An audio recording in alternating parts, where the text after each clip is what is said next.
Fox Urgent, we're waiting to learn the sentence for a man who admitted that he sent pipe bombs to President Trump's critics. And we're told this could happen at any moment. Cesar Sayoc appearing before a judge in district court here in New York City. The former pizza delivery man and one-time stripper pleaded guilty to mailing 16 non-working pipe bombs just before the midterm elections last year. Among the targets, President Obama, Vice President Biden, Hillary Clinton, the actor Robert De Niro, CNN, and members of Congress, including Senators Kamala Harris and Cory Booker.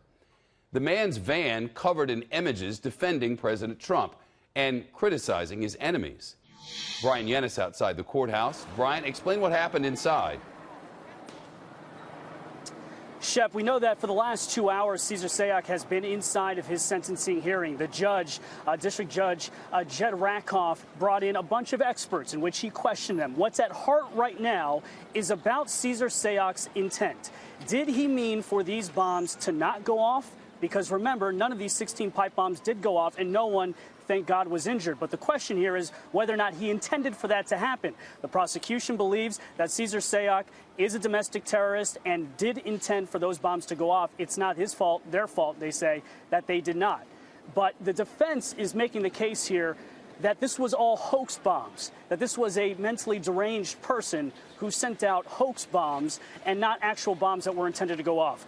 That is at the heart of this discussion right now, Shep. And while you were speaking, the judge made the decision. 20 years in prison. Bryan, his political history was a big part of this.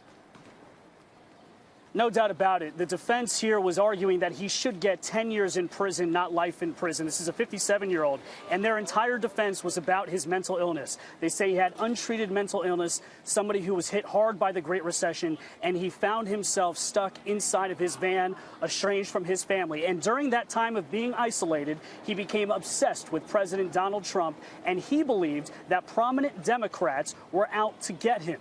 The defense was making the case here that this was not somebody who was going out there to actually have these bombs go off.